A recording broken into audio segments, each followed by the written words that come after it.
টিউটোপিয়া নিয়ে এলো ডিজিটাল সহায়িকা, যেখানে থাকছে প্রত্যেকটি বিষয়ের সব অধ্যায়ের সব প্রশ্ন আর তার উত্তর সহ বিশ্লেষণ, যা পড়লে পরীক্ষার প্রিপারেশনের জন্য আর দরকার পড়বে না কোনো সহায়িকার কোনো সহায়তার।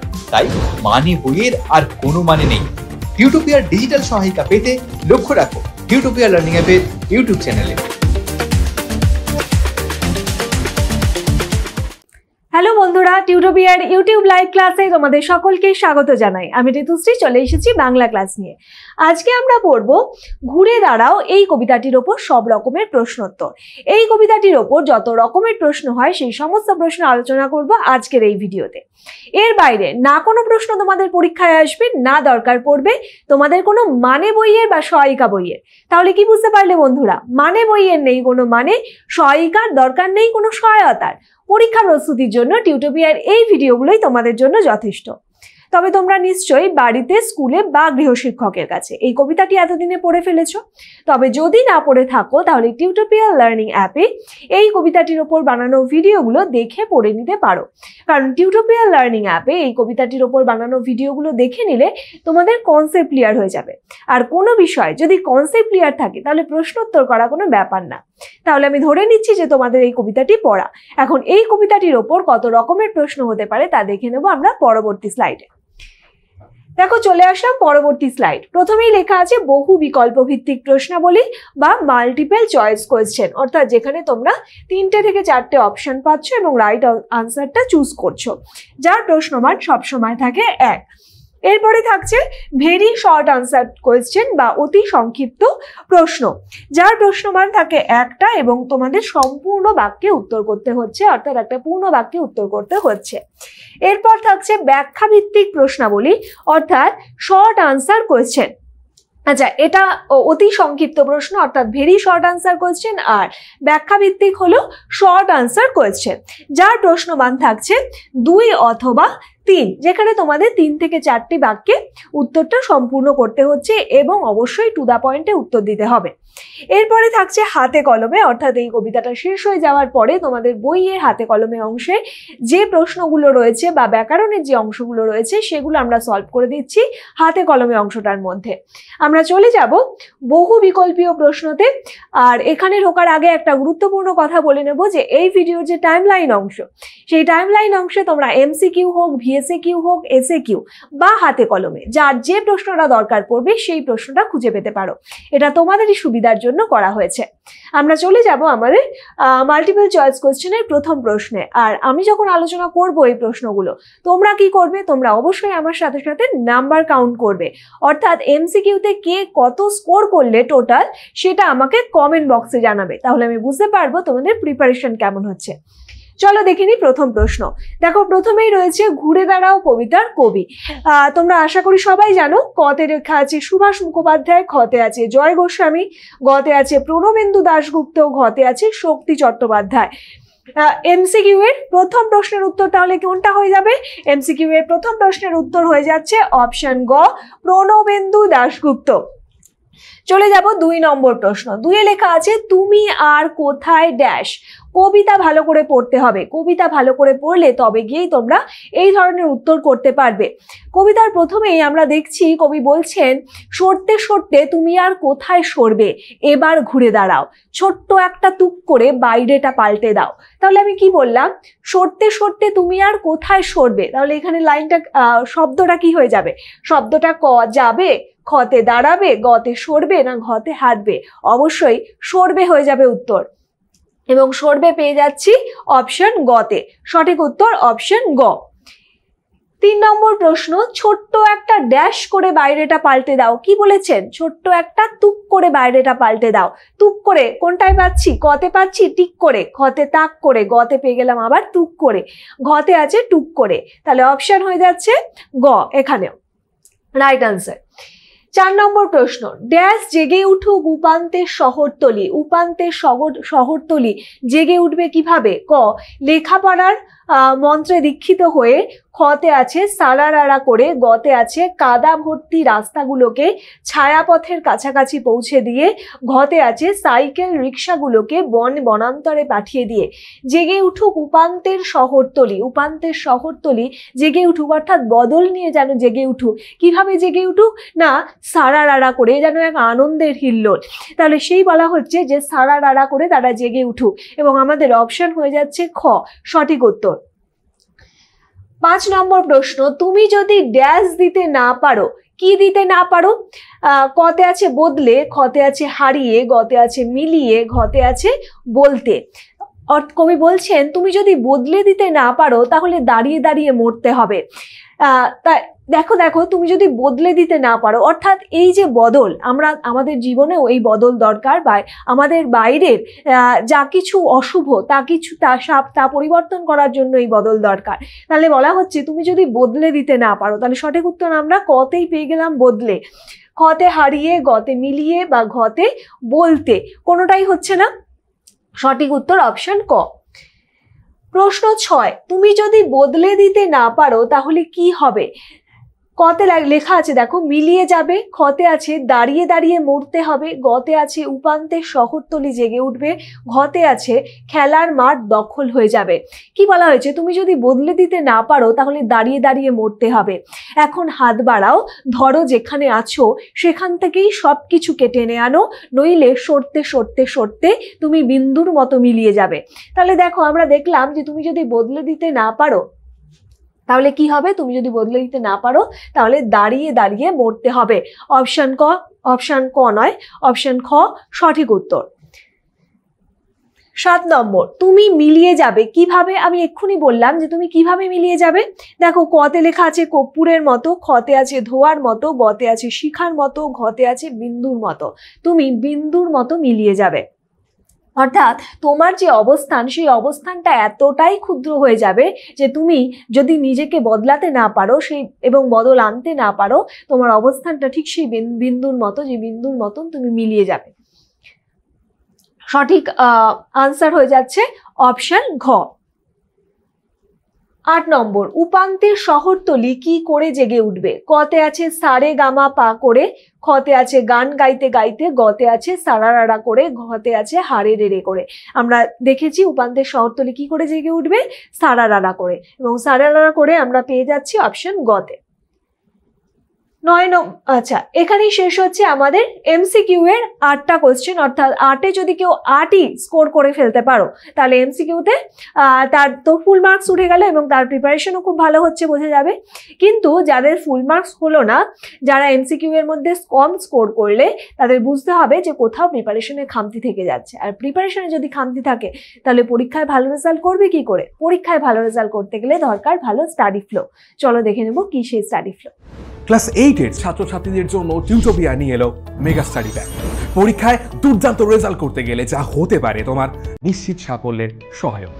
পরীক্ষায় ভালো রেজাল্ট করতে গেলে প্রিপারেশন হতে হবে একেবারে সলিড, আর তার জন্য অনুসরণ করতে হবে যথাযথ স্টাডি ফ্লো।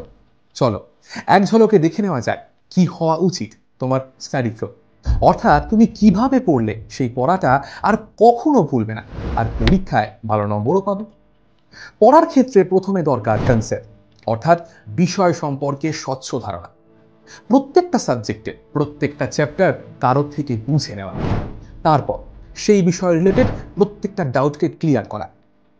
এরপরে তৃতীয় ধাপ, সেই চ্যাপ্টারটার উপর সংক্ষেপে একটা ব্রিফ নোট পড়া, এবং চতুর্থ ধাপ হলো সেই চ্যাপ্টারের সম্ভাব্য প্রশ্নোত্তরগুলোকে করে ফেলা, যার উপর নির্ভর করবে তোমার পরীক্ষার সাফল্য। এরপর তোমার প্রস্তুতি কত দূর তার জন্য তোমাকে দিতে হবে চ্যাপ্টার ওয়াইজ মক টেস্ট। তবে শুধুমাত্র টেস্ট দিলেই কিন্তু হবে না, বিশেষজ্ঞ কোনো শিক্ষককে দিয়ে সেই উত্তরপত্র চেক করিয়ে বুঝে নিতে হবে কোথায় কোথায় খামতি রয়েছে। যদি টেস্টের ফল ভালো হয় তবে বুঝতে হবে তোমার প্রস্তুতি কমপ্লিট। এবার তুমি পরের অধ্যায়ে যেতে পারো, আর ফল খারাপ হলে এই পুরো প্রক্রিয়াটা আরও একবার রিভাইজ করতে হবে। তবে বলে রাখি, তোমার এই প্রস্তুতির ক্ষেত্রে তোমার সাহায্য করতে পারে পশ্চিমবঙ্গ বোর্ডের বাংলা মাধ্যমে ছাত্রছাত্রীদের পড়াশোনার জন্য একমাত্র অ্যাপ টিউটোপিয়া। এই পুরো স্টাডি ফ্লোর জন্য টিউটোপিয়াই হলো অল ইন ওয়ান সলিউশন। কিভাবে? Step 1. Concept video. টিউটোপিয়া অ্যাপে প্রত্যেক অধ্যায়ের বিষয়গুলো ছোট ছোট টপিকে ভেঙে নিয়ে গ্রাফিক্স অ্যানিমেশনের সাহায্যে এমনভাবে বোঝানো হয়েছে যা তোমাদের পড়তেও ভালো লাগবে আর মনেও থাকবে। Step 2. Live class and doubt clearing. টিউটোপিয়ার লাইভ ক্লাসে সেই বিষয়গুলোই বোঝানো হয় বিশদে। পাশাপাশি প্রত্যেকটা ক্লাসে থাকে ডাউট ক্লিয়ারিং সেশন, যেখানে সরাসরি তোমাদের সমস্ত ডাউট বা সংশয়ের নিরসন হতে পারে। Step 3. Brief notes. নোটসের জন্য টিউটোপিয়ায় তোমরা পাবে স্মার্ট নোটস, যেখানে সংক্ষেপে টু দি পয়েন্টে অধ্যায়ের ব্রিফ নোট তো করাই রয়েছে। Step 4. Question and answer. আমাদের অ্যাপের নোটসে প্রশ্নোত্তরের আলোচনা তো থাকছেই, সেই সঙ্গে একটা অধ্যায় সব রকমের প্রশ্নোত্তরের জন্য এখন তোমাদের কাছে থাকছে ইউটিউবের এই ক্লাসগুলো, অর্থাৎ টিউটোপিয়া ডিজিটাল সহায়িকা। Step 5. Mock test. টেস্ট দেওয়ার জন্য টিউটোপিয়া থাকছে প্রত্যেকটা বিষয়ের অধ্যায় ভিত্তিক mock test. Step 6. Answer sheet checking and model answer. উত্তরপত্রের ছবি তুলে আমাদের কাছে পাঠিয়ে দিলে বিশেষজ্ঞ শিক্ষক খাতা দেখে তোমায় জানিয়ে দেবে তোমার পরীক্ষার মার্কস এবং তাদের পরামর্শ। সেই সঙ্গে তোমরা পেয়ে যাবে মডেল উত্তরপত্র, যা দেখে তোমরা বুঝতে পারবে কিভাবে লিখতে হয় কোনো একটা প্রশ্নের আদর্শ উত্তর। তাহলে হলো কিনা তোমার পারফেক্ট স্টাডি ফ্লোয়ের অল ইন ওয়ান সলিউশন। আর এই সব কিছু নিয়েই অষ্টম শ্রেণীর ছাত্রছাত্রীদের জন্য টিউটোপিয়ার এই মেগা স্টাডি প্যাক। বিশদে জানতে ফোন করো এই নাম্বারে। এরপর আমরা চলে যাব অতি সংক্ষিপ্ত প্রশ্নাবলী বা ভেরি শর্ট আনসার কোয়েশ্চেনে, যার প্রশ্নমান থাকছে 1। দেখে নেব প্রথম প্রশ্ন। প্রথম প্রশ্নে দেখো লেখা আছে, ঘুরে দাঁড়াও কবিতায় কবি কাদের ঘুরে দাঁড়াতে বলেছেন?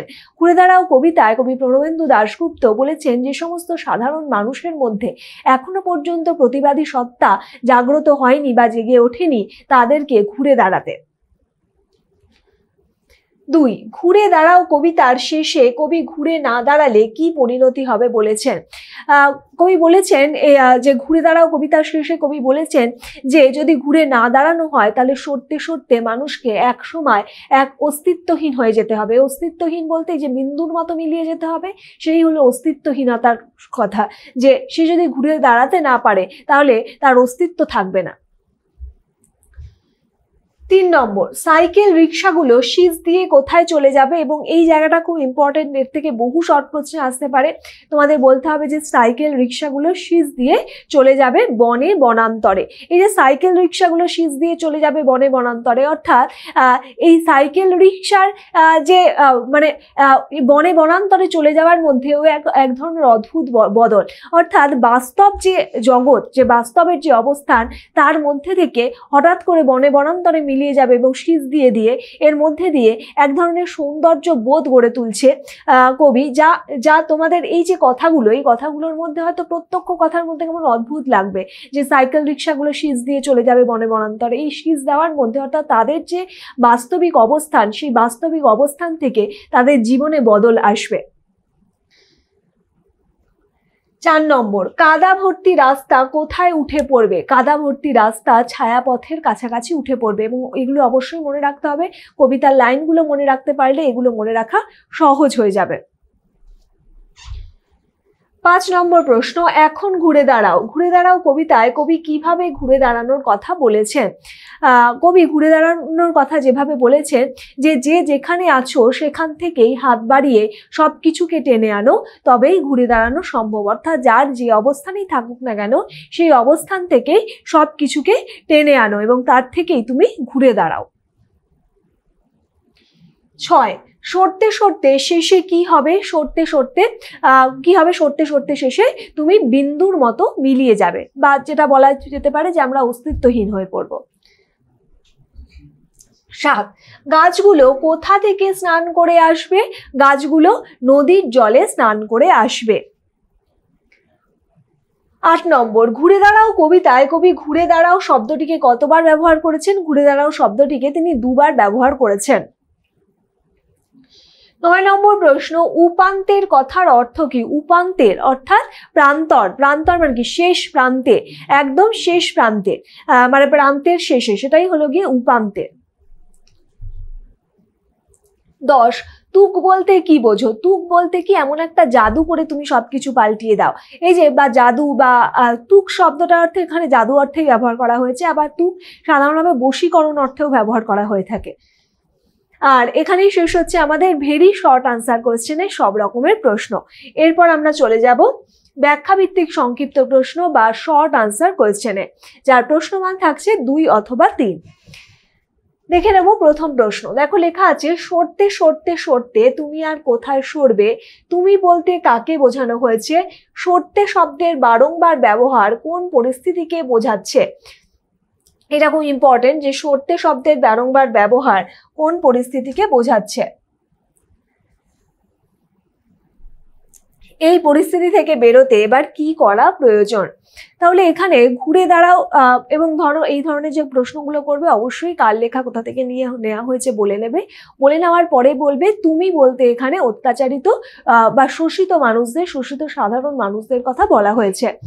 এবং দেখো সরতে শব্দের বারংবার ব্যবহার কেন করা হয়েছে? কারণ সরতে শব্দের বারংবার ব্যবহার যথেষ্ট তাৎপর্যপূর্ণ, কারণ এই শব্দটি বারবার প্রয়োগের মাধ্যমে আসলে অত্যাচারিত মানুষের পিছু হাঁটার যে যন্ত্রণা, সেই যন্ত্রণাকে প্রকাশ করা হয়েছে। সরতে শব্দটি 2 বার ব্যবহার করার পরে আরো একবার অর্থাৎ 3 বারের যখন ব্যবহার করা হয়েছে তখন বোঝা যাচ্ছে যে তাদের, দেখো প্রথম যে সরা, দুটো শব্দের মধ্যে তাদের পিছু হাঁটা রয়েছে, কিন্তু পরের যে সরা, সেই সরা শব্দটার মধ্যে দিয়ে তাদের যে মানে তাদের শোষণে মানে সাম্রাজ্যবাদের শোষণে তাদের পিঠ যে সত্যি দেয়ালে ঠেকে গেছে তার কথা বোঝানো হচ্ছে। অর্থাৎ দিনের পর দিন বঞ্চনা মেনে নিতে নিতে এবার সময় হয়েছে তাদের প্রতিবাদে মুখর হওয়ার। এরপরে বলা হচ্ছে এই পরিস্থিতি থেকে বেরোতে এবার কি করা প্রয়োজন? এই পরিস্থিতি থেকে বেরোতে কবি বলেছেন যে আমাদের প্রতিদিনকার যে অসহনীয় বঞ্চনা, আমাদের প্রতিদিনকার অসহনীয় যে লাঞ্ছনা, সেই শোষণের হাত থেকে মুক্তি পেতে গেলে আর মুখ বুঝে সবকিছু সহ্য করলে চলবে না। মানুষকে ঘুরে দাঁড়াতে হবে, তার সমস্ত রকম ভয় দূর করে গোটা সমাজকে বদলে দেওয়ার জন্য আমাদের এগিয়ে যেতে হবে। এখনো যদি আমরা যদি ঘুরে দাঁড়াতে না পারি, আমরা যদি প্রতিবাদে মুখরিত না হয়ে উঠতে পারি, তাহলে নিজের অস্তিত্বটাই আর খুঁজে পাওয়া যাবে না। 2, তুমি যদি বদলে দিতে না পারো তাহলে দাঁড়িয়ে দাঁড়িয়ে মরতে হবে। কোন বদলের কথা কবি বলেছেন? বদলে দিতে না পারলে দাঁড়িয়ে দাঁড়িয়ে মরতে হবে কেন? কোন বদলের কথা বলেছেন? যে আসলে সমাজ বদলের কথা তিনি বলেছেন, যে পরিবর্তন আসলে এক বৈষম্যের অবসান ঘটায়। সামাজিক যে বৈষম্য, আমাদের যে শ্রেণী বৈষম্য দেখতে পাওয়া যায়, সেই শ্রেণী বৈষম্যের অবসান ঘটায় এবং সুন্দরের প্রতিষ্ঠা করে। কবি চেয়েছেন যে সাইকেল রিক্সাগুলো শীষ দিয়ে চলে যাবে বনে বনান্তরে, আবার চেয়েছেন কাদা ভর্তি রাস্তাগুলো উঠে পড়ুক ছায়াপথের কাছাকাছি। এই যে নোংরা, এই যে কাদা ভর্তি যে রাস্তা বা সাইকেল রিক্সার যে বাস্তবিক অবস্থান, সেই সমস্ত মানুষদের যে বাস্তবিক অবস্থান, তারা শীষ দিয়ে চলে যাক বনে বনান্তরে। অর্থাৎ এর মধ্যে দিয়ে এক ধরনের সৌন্দর্যের সৃষ্টি হোক, সেটা কবি চাইছেন। গাছগুলো নদীর জলে স্নান করে আসুক, এই যে গাছগুলো যেন সতেজ হয়ে উঠুক। নদীর জলে স্নান করলে গাছগুলোকে অপূর্ব দেখায়, যেমন বৃষ্টিতে ধুয়ে গেলে অপূর্ব দেখায়, ঠিক তেমনই গাছগুলোও অপূর্ব হয়ে উঠুক। অর্থাৎ কবির কাছে বদল হলো এমন সমাজ প্রতিষ্ঠা করা যেখানে মানুষের মুক্ত প্রাণের জাগরণ ঘটবে, সুন্দরের প্রতিষ্ঠা হবে। এরপরে দেখো, বদলে দিতে না পারলে দাঁড়িয়ে দাঁড়িয়ে মরতে হবে কেন? কবির মতে যদি আমরা বদলে দিতে না পারি তাহলে আমাদের দাঁড়িয়ে দাঁড়িয়ে মরতে হবে, এবং না পারলে আমাদের অস্তিত্ব বিপন্ন হয়ে যাবে। কারণ আমরা যদি আমাদের বঞ্চনাগুলো নিয়ে সরব হয়ে উঠতে না পারি, যদি সমাজ বদলের ডাক দিতে না পারি, তাহলে আমাদের অস্তিত্ব আর থাকে না, আমাদের অস্তিত্ব ক্রমশ বিলুপ্ত প্রায় হয়ে যায়। সুতরাং অন্যায়কে সহ্য করাও এক ধরনের পাপ, তাই অন্যায়কে সহ্য না করে মুখর হতে হবে। আমাদের দেয়ালে পিঠ ঠেকে গেলে আমরা যেন আমাদের যে সমাজ বদলের ডাক, সেই বদলের ডাক নিয়ে হাজির হই। তাই বলা হয়েছে বদলে দিতে না পারলে দাঁড়িয়ে দাঁড়িয়ে মরতে হবে। এবং সেখান থেকে সাম্রাজ্যবাদী শক্তি কি হবে? আমাদের ওপর আরো অত্যাচার করতে সক্ষম হবে আমরা যদি বদল আনতে না পারি।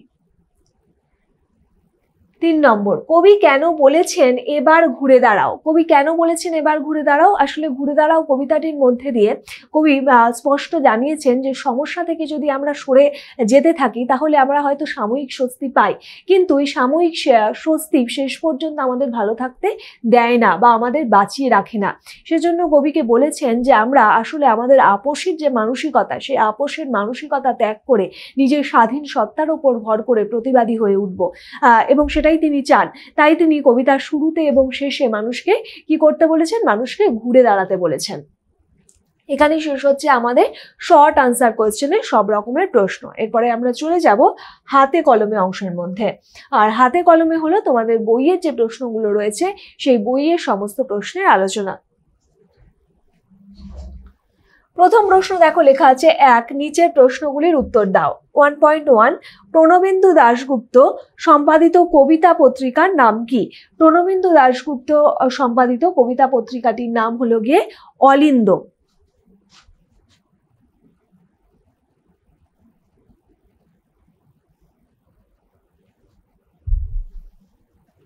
1.2, তার রচিত 2টি কাব্যগ্রন্থের নাম লেখো। তার রচিত 2টি কাব্যগ্রন্থ বলতে তোমরা লিখতে পারো 1 ঋতু এবং সদর স্ট্রিটের বারান্দা।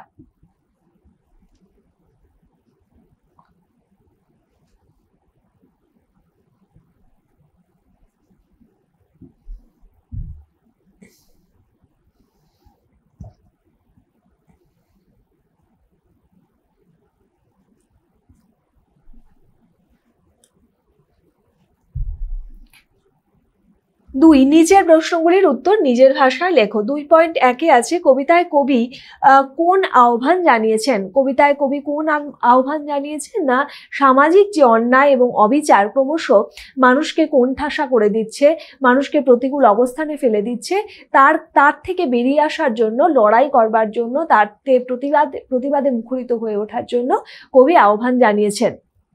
অর্থাৎ আমরা যেন কোনোভাবে আপোষ না করি, সমঝোতা না করি, আমরা আমাদের অস্তিত্বগুলোকে টিকিয়ে রাখতে যেন আমাদের যে অবস্থান, সেই অবস্থান নিয়ে সরব হই, আমাদের বঞ্চনাগুলো নিয়ে সচেতন হই। 2.2, ছোট্ট একটা তুক করে বাইরেটা পাল্টে দাও। বাইরেটায় কি ধরনের বদল ঘটবে বলে কবি আশা করেন?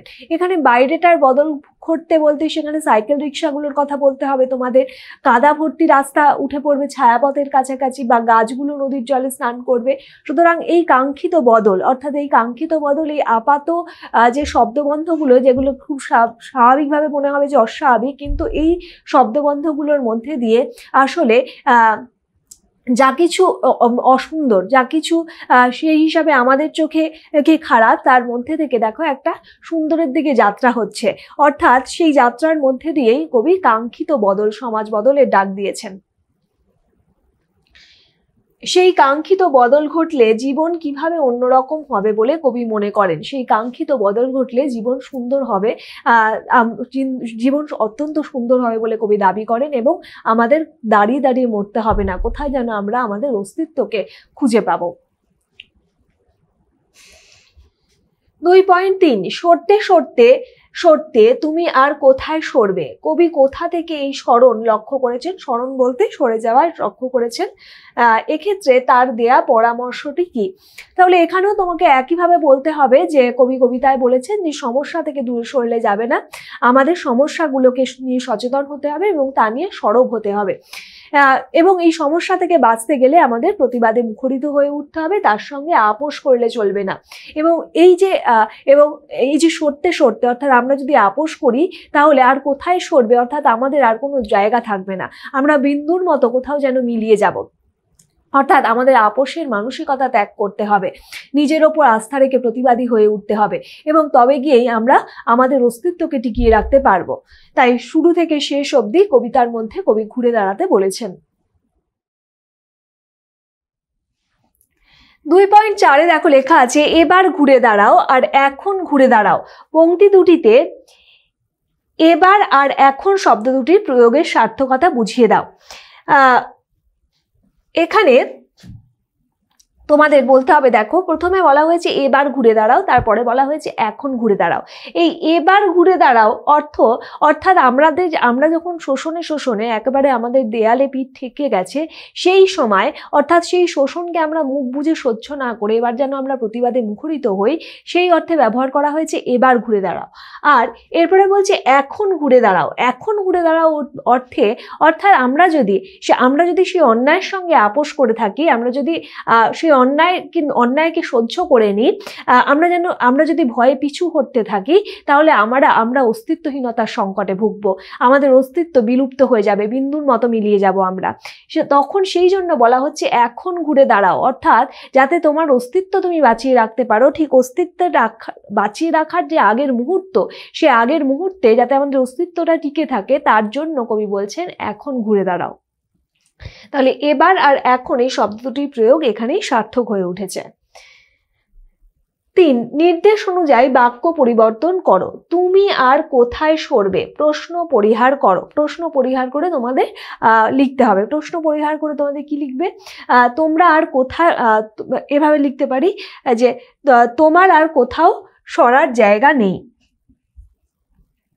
তোমার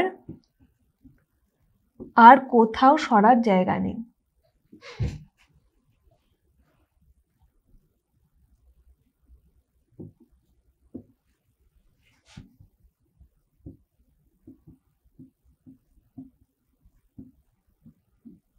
তোমার আর কোথাও সরার জায়গা নেই। 3.2 এবার ঘুরে দাঁড়াও। না সূচক বাক্য। না সূচক বাক্যে কি করতে হবে? না সূচক বাক্য বলা যেতে পারে এবার ঘুরে দাঁড়াও না আনতে হবে, কিন্তু যে বাক্যটা সেই বাক্যটা অপরিবর্তিত থাকতে হবে, অর্থাৎ বাক্যের অর্থ যেন না পাল্টায়। তাহলে আমরা বলতে পারি এবার ঘুরে না দাঁড়ালে চলবে না। এবার ঘুরে না দাঁড়ালে চলবে না।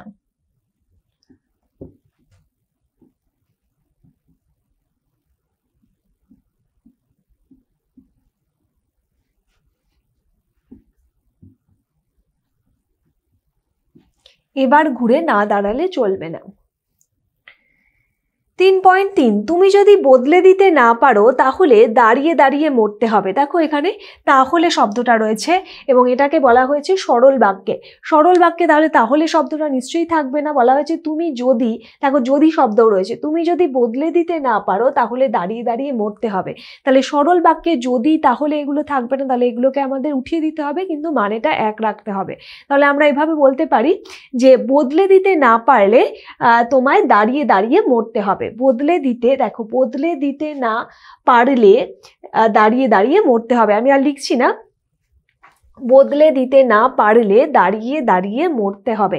এভাবেই তোমাদের সরল বাক্যটা তৈরি করতে হবে। 3.4 নইলে সরতে সরতে তুমি বিন্দুর মতো মিলিয়ে যাবে। প্রশ্নবোধক বাক্যে আনতে হবে। প্রশ্নবোধক বাক্যে কোশ্চেন চিহ্ন অর্থাৎ প্রশ্নবোধক চিহ্ন দিতে তোমরা অবশ্যই ভুলবে না। ওটা যদি দাও তাহলে পুরোপুরি নাম্বার কেটে নেবে। সুতরাং তোমরা প্রশ্ন আকারে যেমন লিখবে তার সঙ্গে প্রশ্নবোধক চিহ্নটাও অবশ্যই দিতে হবে। তাহলে আমরা দেখছি, দেখো নইলে সরতে সরতে সরতে তুমি বিন্দুর মতো মিলিয়ে যাবে। প্রশ্নবোধক এটা কি করা যেতে পারে? আমরা বলতে পারি নইলে সরতে সরতে সরতে কি তুমি বিন্দুর মতো মিলিয়ে যাবে না। নইলে সরতে সরতে সরতে কি তুমি, দেখো কি, এই যে এগুলোকে আমরা কি, কেন, কিভাবে এগুলোকে নিয়ে আসতে হবে।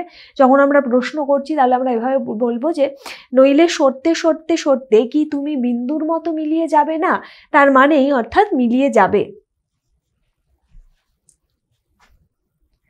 3.5 গাছগুলো নদীর জলে স্নান করে আসুক। গাছগুলো নদীর জলে স্নান করে আসুক, এটাকে নির্দেশকে নিয়ে যেতে হবে। নির্দেশক মানে কি আমরা অর্ডারের ফর্মে বলবো এবং সেটা আমরা বলতে পারি যে নদীর জলে স্নান করে আসুক, এটা বলা যেতে পারে যে গাছগুলো নদীর জলে স্নান করুক। গাছগুলো নদীর জলে স্নান করুক। 4 নম্বর ব্যাস বাক্য সহ সমাসের নাম লেখো। প্রত্যেকটা সমাসের ব্যাস বাক্য সহ নাম লিখতে হবে। দেখো বনান্তর, বনান্তর কি হয়ে যাবে? বনান্তর মানে অন্য বন, আর অন্য বন হলো নিত্য সমাস। নিত্য সমাসের ক্ষেত্রে কি হয় না, যার ব্যাস বাক্য যে এই থাকে, পদ থাকে, তার থেকে সেই পদটা মানে অন্য পদের প্রয়োজন হয়, অর্থাৎ ব্যাস বাক্য থেকে যে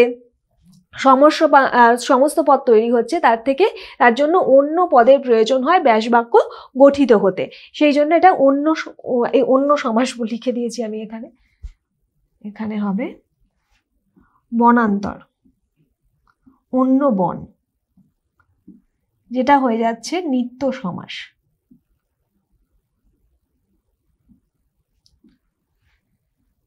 এরপরে আসছে ছায়াপদ। ছায়াপদ কি হয়ে যাবে? ছায়া অধ্যুষিত পদ, ছায়া অধ্যুষিত পদ।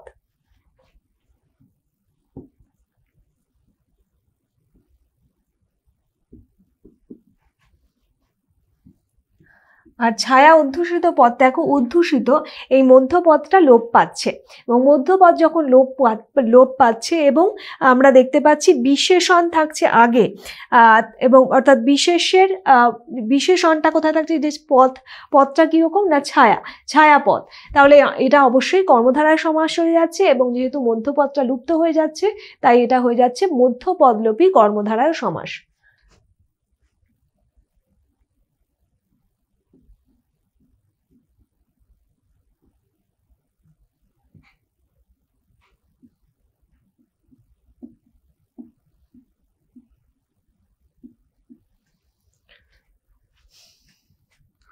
উপান্ত,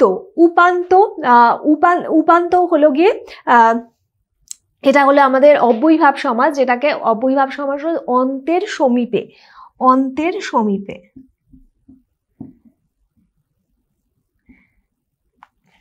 সমীপে অব্যয়ীভাব সমাসের ক্ষেত্রে অব্যয় থাকে, এবং সেটা উপপদ মানে আমাদের যে পূর্বপদ, সেই পূর্বপদটি অব্যয় থাকে। সুতরাং সমীপে, এখানে সমীপের হলো গিয়ে অব্যয় পদ, এবং সেটা পূর্বপদে থাকে। সুতরাং পূর্বপদের যে অব্যয়ের প্রাধান্য দেখতে পাওয়া যায়।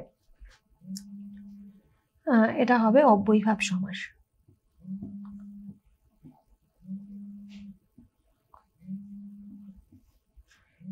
এরপরে দেখো সাইকেল রিক্সা। সাইকেল রিক্সা কি হবে?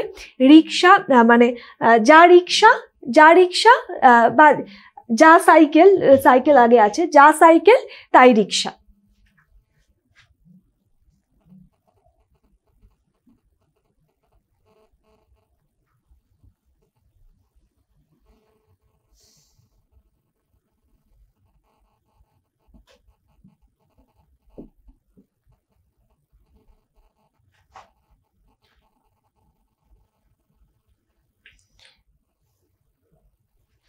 সাইকেল রিক্সা, তারপরে বলা হচ্ছে যা সাইকেল তাই রিক্সা।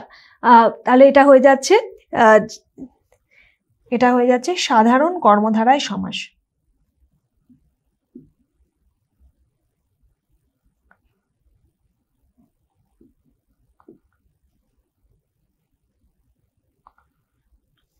আসলে সাইকেল রিক্সা বলতেও পরপদের অর্থ প্রাধান্য পাচ্ছে, এবং কর্মধারায় সমাসের ক্ষেত্রে আমরা জানি পরপদের অর্থ প্রাধান্য পায়।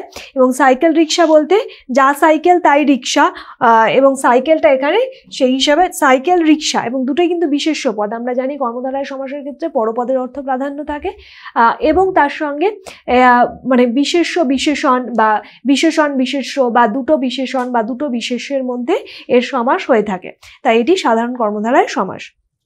এখানেই শেষ হচ্ছে আমাদের এই কবিতাটির ওপর সব রকমের প্রশ্নোত্তর আলোচনা। তোমরা খুব ভালো করে ঘুরে দাঁড়াও, কবিতাটি পড়ে ফেলো, এবং অবশ্যই টিউটোপিয়ার সাথে থাকো এবং খুব ভালো থাকো।